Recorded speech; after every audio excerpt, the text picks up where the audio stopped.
நமச்சிவாய வாழ்க. அன்பின் உறவுகளுக்கு வணக்கம். திருநாவுக்கரசடிகள் அப்பூதியடிகளை சந்திக்கிறார். அங்கே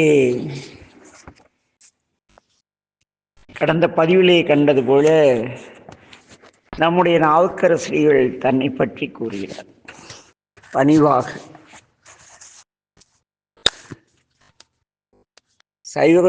சைவகுலத்தில் பிறந்தும் சிறுமானின் பெருமை அறியாது பிற சமயத்தை சார்ந்து இருந்த என்னை சூளை நோய் கொடுத்து பின் செருமானால் ஆட்கொள்ளப்பட்ட சிறியேனாகிய அடியேன் தான் நீங்கள் கூறுகின்ற அந்த திருநாவுக்கரசு என மொழிகிறார். அதனை கேட்டு அப்பூதியடிகள் திகைத்து போனார். திகைத்து கண்ணீர் சொரிந்து திருநாவுக்கரசு பெருமானின் திருவடிகள் வீழ்ந்து வணங்கினார். அவருடைய திருப்பாதத்தை நீராட்டி இருக்கையில் அமரச் செய்து திருநாவுக்கரசிலும் திருநீறு பெற்று, ஐயா தாங்கள் என் இல்லத்தில் உணவருந்தி செல்ல வேண்டும் என்று அழைக்கிறார். போனதும் அந்த அன்பின் வெளிப்பாடு மிக சிறந்தது. ஒரு சில நாளைக்கு யாரையோ ஒருத்தரை நம்ம பார்க்கணுன்னு நினச்சிட்டே இருக்கோம். ஒரு பெரிய நல்ல அருளாளர்கள் திடீர்னு அவங்களே நம்ம வீட்டு முன்னால் வந்தால் திக்குமுக்காடி போடுவோம்ல. அந்நிலையிலே நம்முடைய அப்பூதியடிகளும் அவருடைய மனைவியாரும் அவரை திண்ணையில் அமரச் செய்து திருநீர் பெற்று திரு அமுது செய்ய அழைக்கின்றார்கள். நாவுக்கரசடிகளும் அப்பூதியடிகளின் அன்பை ஏற்றுக்கொண்டு அவர் இல்லத்தினுள் நுழைகிறார். நம்முடைய அப்பூதியடிகள் தன்னுடைய மனைவியை திருநாவுக்கரசருக்கு அறிமுகப்படுத்தியது தன்னுடைய பிள்ளைகளாகிய பெரிய திருநாவுக்கரசு சிறிய திருநாவுக்கரசு இருவரையும் நாவுக்கரசடிகளிடம் அறிமுகப்படுத்தி அவர்களுக்கு திருநீர் அணிவிக்கச் செய்கின்றார். நாவுக்கரசடிகளும் மூத்த திருநாவுக்கரசையும் இளைய திருநாவுக்கரசையும் அருகில் அழைத்து அவரோடு அன்பாக பெருமானை பற்றி சம்பவங்களை சொல்கிறார். அந்த குழந்தைகளும் எப்படி கடலில் மிதந்தீர்கள் என்பதையெல்லாம் கேட்கிறார்கள். நாவுக்கரசடிகளும் மிக மகிழ்ந்து இறைவனின் கருணையை கூறிக்கொண்டிருக்கிறார். அந்த வேளையிலே நம்முடைய அப்பூதியடிகள் தன் மனைவியாரோடு சேர்ந்து அனைத்து காய்கறியுடன் அறுசுவை உணவு தயாரித்து பின் உள்ளிருந்து தன் மகன் மூத்த திருநாவுக்கரசு இங்கே வா, சென்று நல்ல குருத்து இலையாக பறித்து வா, குருத்து இலையாக நம்முடைய திருநாவுக்கரசையா உணவருந்த வேண்டும் என்று அன்புடன் கூறுகிறார் அப்பூதியடிகள். உடனே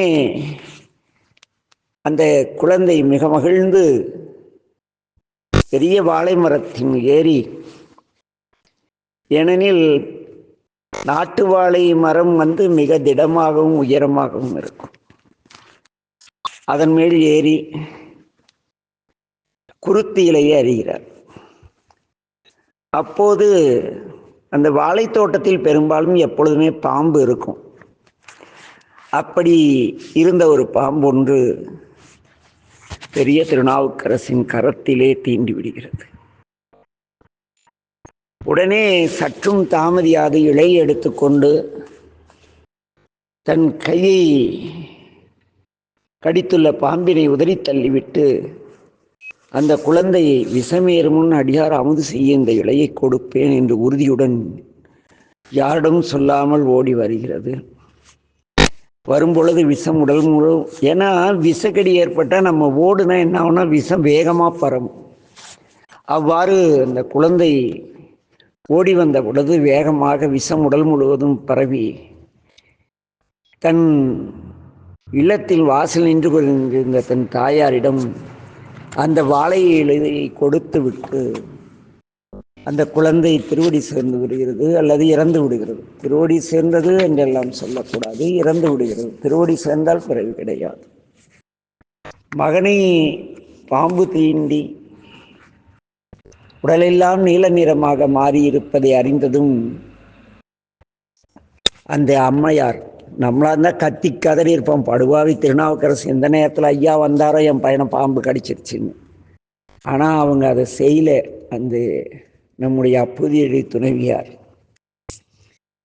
இந்த குழந்தை உடல் மாற்றத்தை பார்த்ததுமே இவர், இந்த குழந்தைக்கு ஏதேனும் நிகழ்ந்து உள்ளது என்று தெரிந்தால் நம்முடைய இல்லத்திற்கு எழுந்தருளியுள்ள திருநாவுக்கரசு பெருமான் உணவு செய்ய தடையாகிவிடும் என சிந்திக்கிறார். தன் கணவனிடம் கூட கூறாமல் ஒரு பாயில் பெரிய திருநாவுக்கரசை சுருட்டி வீட்டின் பின்புறத்திலே மறைத்து வைக்கிறார். ஏன்னா வாழையை பெரும்பாலும் தஞ்சை மாவட்டத்தில் எல்லா இடங்களிலும், எங்கள் வீட்டில் கூட பழைய வீடுகளில் வீட்டு புழக்கடையில் வாழை மரம் எல்லா வீட்லேயும் இருக்கும். ஆக அந்த புழக்கடை வாயிலில் இருந்து தன் பையன் இந்த வாழை இலையை கொடுத்து விட்டு உடல் மாற்றத்தை தெரிந்ததும் அந்த அம்மா அந்த ஒரு பாயை எடுத்து போய் சுற்றி பின்புறம் மறைத்து வைக்கிறார். அதற்குள் அங்கு அப்பூதியடிகளும் அமைதியாக இந்த காரியத்தை செய்கிறார்கள்.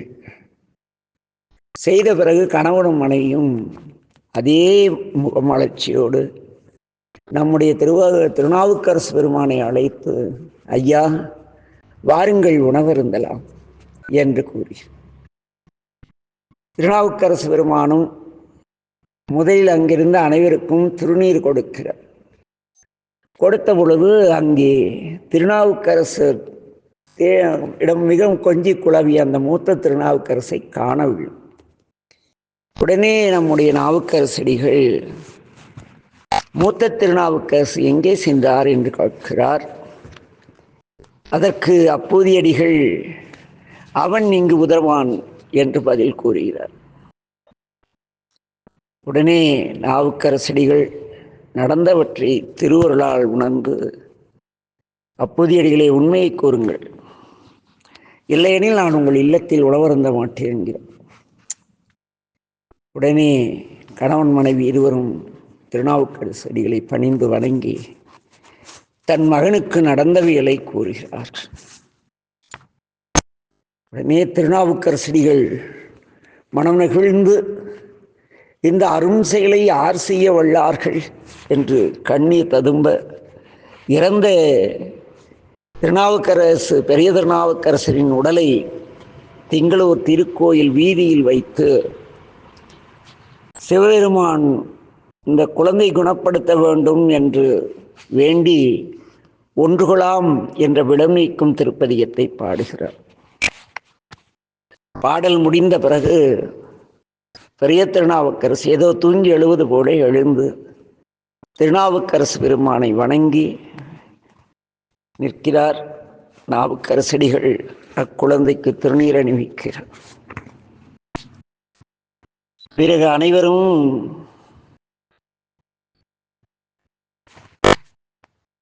அங்கே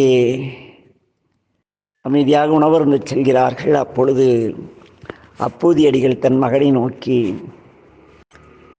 என்ன கண்ணே இப்படி இடையூறு செஞ்சிட்டேன்னு கடிந்து கொள்கிறார். பின் கோமிய நீரினால் இல்லத்தில் தெளித்து தீபமேற்றி மகன் கொண்டு வந்த நீண்ட வாழை இலையை கழுவி அப்பர் முன்பாக இலையில் வெட்டிய பகுதியை வலப்புறமாக இட்டு தூய்மையான நீரினை பருகும்படி கொடுத்து உபசரிக்கிறார். திருநாவுக்கரசு பெருமான் தன்னுடன் சேர்ந்து அமுது செய்யும்படி பெரிய திருநாவுக்கரசையும் சிறிய திருநாவுக்கரசையும் அழைக்கின்றார். அவர்கள் அருகில் அமர அப்பூதியடிகளாரும் அவருடைய துணைவியாரும் பரிமாற அனைவரும் மகிழ்வுடன் திரு அமுது செய்தனர். பின் அவர்கள் எல்லோரும் சேர்ந்து திருப்பழனம் சிவாலயம் சென்று பெருமானை வழிபட்டு மகிழ்கிறார்கள். வழிபாட்டிலே திருநாவுக்கரசு பெருமான் திருப்பதிகம் பாடுகிறார். அப்பதிகத்திலே அப்பூதியடிகளை மிக சிறப்பித்து பாடுவார். இவ்வாறு அரசு பெருமானின் திருவடிகளை தலைமேல் கொண்டு அன்போடு வணங்கிக் கொண்டே திருத்தில்லை அம்பலத்து ஆடும் கூத்த பெருமானின் திருவடியில் சேர்கிறார் அப்போது அடிகிறார். இந்த வரலாறு நமக்கு ஒரு விசித்திரமான சில செய்திகளை கூறுகிறது.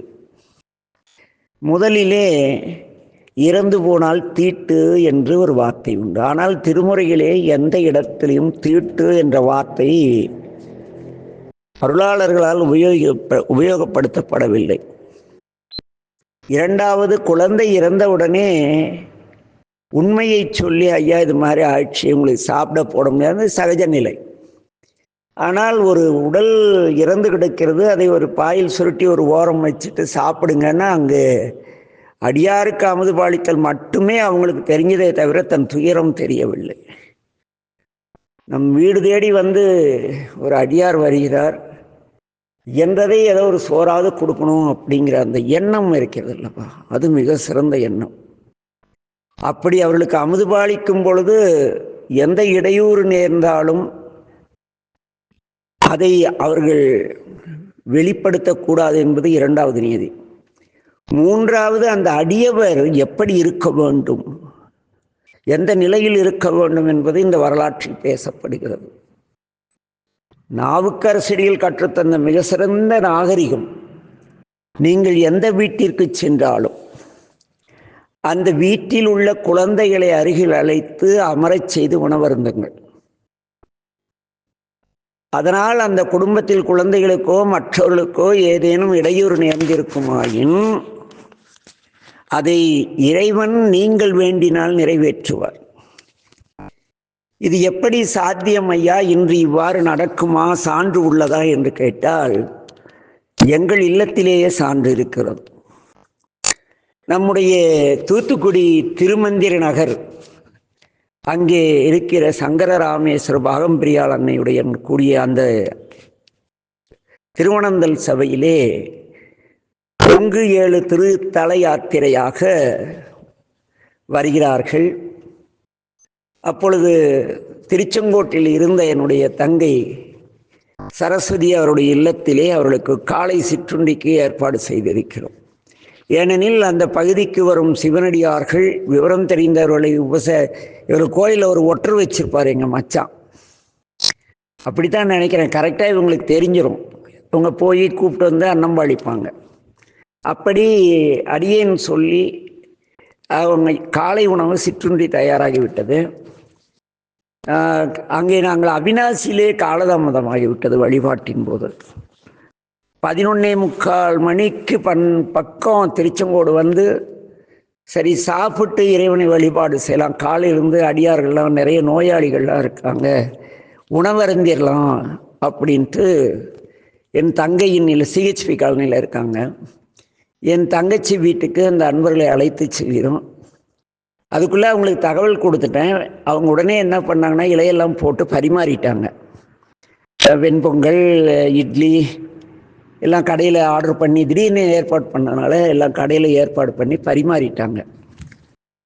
அப்புறம் நாங்கள் வீட்டுக்குள்ளே நுழைந்த உடனே என் தங்கையின் மாமனார் 1 மணிக்கு உச்சி காலத்திலே வந்து அர்த்தனா சன்னிதானம் மூடி விடுவார்கள் என்று சொன்ன உடனே இந்த அன்பர்கள் எல்லாம் அப்படியா சரிங்கயா நம்ம தரிசனம் பண்ணிட்டு வந்துடலாம், ஏன்னா இரவு கரூர் போகணும், அப்படி ப்ரோக்ராம். உடனே என்ன செஞ்சோன்னா எல்லோரும் கிளம்பி அங்கே செங்கோட்டு நம்பெருமானை அம்மையப்பரை காண சென்று விட்டோம். அங்கே போனால் நம்பால் அன்பு தாங்க முடியாத அன்பு அர்த்தநாரீஸ்வரர் 3 பண்ணிட்டார். வழிபாடெல்லாம் முடித்து ஏதோ சிறப்பு யாரோ ஒரு விஐபி உடைய அபிஷேக கட்டளை, அதனால் அபிஷேகம் போக்குவரத்து எல்லாம் தரிசனம் பண்ணிட்டு ஒரு 3:45 மணிக்கு என் தங்கையின் இல்லத்திற்கு வருகிறோம். காலையில் 11 மணிக்கு உணவு பரிமாறியது. அங்கே மீத்து விடக்கூடாது என்பதற்காக என் தங்கையினுடைய டியூஷன் குழந்தைங்க ஒவ்வொருத்தரும் இலைக்கிட்ட உட்காந்து விசிறிக்கிட்டு இருந்திருக்காங்க, ஃபேனை போட்டுட்ருக்காங்க, எக்ஸ்ட்ரா விசிறிக்கிட்டு இருந்திருக்காங்க. நாங்கள் போனதும் என் தங்கை, எங்கள் மச்சான் எல்லோரும் நீங்கள் இவ்வளோ லேட்டாக வரீங்கன்னு தெரிந்தால் கடையில் சாப்பாடே ஏற்பாடு பண்ணியிருப்போம் அப்படின்னு மிக மன வருத்தப்படுறாங்க. அப்புறம் எல்லாம் இலையில் அமர்ந்தாங்க.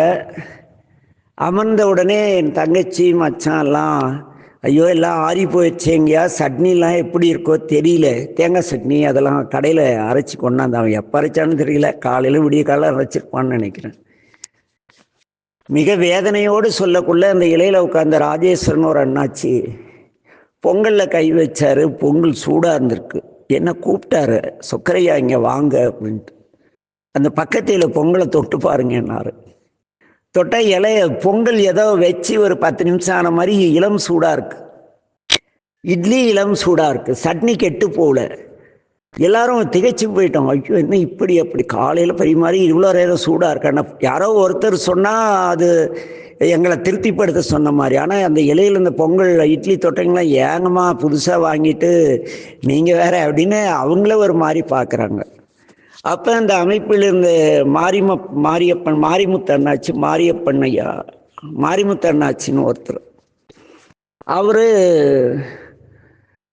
நம் நாவுக்கரசடிகளை போல எங்கு சென்றாலும் அந்த வீட்டு குழந்தைகள் கூட அமராமல் சாப்பிட மாட்டாராம். உங்கள் குழந்தைங்களை கூப்பிடுங்க, அப்போதான் நாங்கள் சாப்பிடுவோம். இது எங்கள் தூத்துக்குடி மரபு, நாவுக்கரசடிகள் பயிற்றுவித்த மரபு அப்படின்னும். எனக்கு மட்டுமல்ல, என் தங்கச்சி எங்கள் மச்சான் எல்லாரும் மண்டை காஞ்சிட்டோம். ஏன்னா மருத்துவ ரீதியாக என் தங்கைக்கும் தங்கை வீட்டுக்காருக்கும் குழந்தை பேர் கிடையாது. இதை சொல்லிட்டு மாரியப்பன் காலில் விழுந்து கதறாங்க. செந்தில்நாதன் இன்னொரு என்ன பேர், ஜெய செந்தில்நாதன் நினைக்கிறேன், அது நல்ல பேர் அந்த ஐயா பேர். அவங்க தான் அந்த டூர் ஏற்பாடு பண்ணியிருந்தாங்க. காலில் விழுந்து கதறாங்க, ஐயா ராஜேஸ்வரனாச்சி எல்லாம் இவங்களை தேற்றி பூஜரம் கூட்டு போகிறாங்க. என் தங்கை மிகப்பெரிய சிவப்பற்றாளர், சிவபூஜை எடுத்தவங்க. பூஜரம் போதும் உடையவரை பார்த்ததுமே மாரியப்பனாச்சு என்னாரு, இந்த மருத்துவனை அந்த உன்னுடைய உடலை படைச்சான், நீ கவலைப்படாதீங்க, நீங்கள் 2 பேரும் அடுத்த ஆண்டு நாங்கள் வரும்பொழுது உங்கள் இல்லத்தில் குழந்தை பிறக்கும், குழந்தை இருக்கும். ஆனால் நீங்கள் கரு உருவான பிறகு மருத்துவரிடம் சென்று எந்த வேலையும் பண்ணக்கூடாது. குழந்தை ஆண் குழந்தையாக பிறந்தால் அவனுக்கு சங்கரராமன் என்று பெயரிடுங்கள், பெண் பிள்ளையாக பிறந்தால் பாகம் பெரியாள்னு பேர் வைங்க. வாங்க அடியார்கள் பசியோட கூட்டி போய் இவங்களுக்கு திருநீர் வச்சுட்டு போய் சாப்பிட்டாங்க.